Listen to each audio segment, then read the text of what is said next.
আমরা সর্বজনীন দ্রাবক বলতে আসলে কি বোঝায়। যে সকল দ্রাবক সকল প্রকার পদার্থকে দ্রবীভূত করতে পারে তাকে সর্বজনীন দ্রাবক বলা হয়ে থাকে। আসলে বাস্তবে এমন পদার্থ পাওয়া সম্ভব নয় যে সকল পদার্থকে দ্রবীভূত করতে পারে। তাহলে সর্বজনীন দ্রাবক কি, অর্থাৎ ম্যাক্সিমাম যেই পদার্থটা ম্যাক্সিমাম বা অনেক বেশি পদার্থকে গলিয়ে ফেলতে পারে সেই পদার্থকে আমরা নাম দিব সর্বজনীন দ্রাবক, অর্থাৎ সবচেয়ে বেশি পদার্থকে দ্রবীভূত করতে পারে। আর এমন পদার্থই হলো পানি। এই জন্যই পানিকে সর্বজনীন দ্রাবক বলা হয়। তাহলে তোমাদেরকে যদি প্রশ্ন করা হয় পানিকে কেন সর্বজনীন দ্রাবক বলা হয়, এই তথ্যগুলো ব্যবহার করে এটার উত্তর লিখবে। এবার আরেকটু ডিটেইলসে দেখি।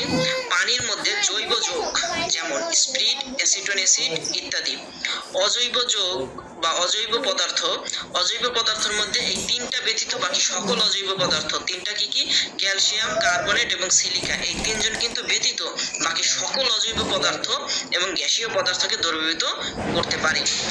যেহেতু এত সব, অর্থাৎ জৈব, অজৈব, গ্যাসীয় সব ধরনের পদার্থকে পানি দ্রবীভূত করতে পারে, মূলত এই কারণেই পানিকে সর্বজনীন দ্রাবক বলা হয়ে থাকে।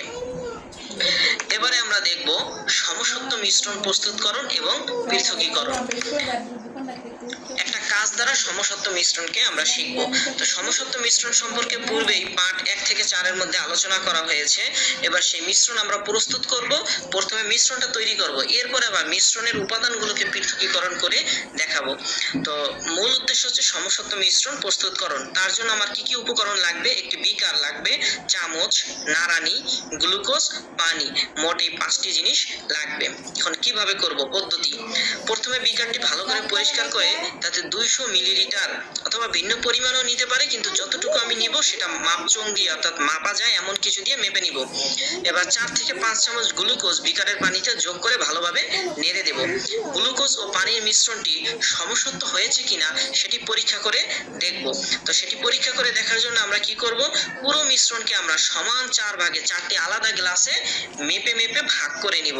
ভাগ করে নিয়ে 1 2 3 4 নাম্বারিং করে দিব। এবার প্রতিটি ওয়াচ গ্লাস ত্রিপদী স্ট্যান্ডের উপর রেখে তার জালির উপর বসে স্পিরিট ল্যাম্পের সাহায্যে তাপ দিয়ে পুরো পানি শুকিয়ে ফেলবো। অর্থাৎ আলাদা আলাদা গ্লাসের মধ্যে যেহেতু আমরা পানিটা রেখেছি 4 ভাগে ভাগ করে, প্রত্যেকটা গ্লাসকেই আমরা কি করব, এই স্পিরিট ল্যাম্পের সাহায্যে তাপ দিয়ে পানি শুকিয়ে ফেলবো।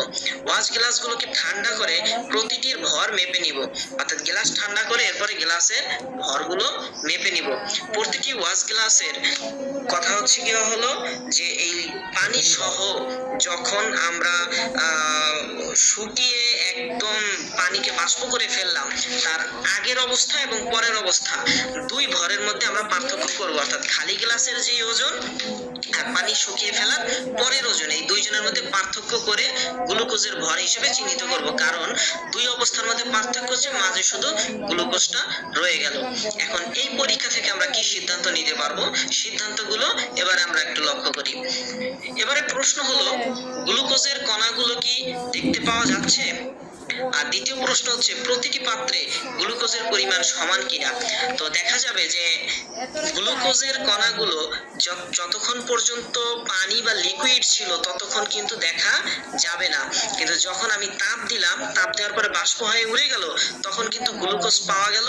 এবং সেই গ্লুকোজের পরিমাণ দেখা গেল যে প্রতিটি গ্লাসে সমান পরিমাণে গ্লুকোজ পাওয়া যাচ্ছে।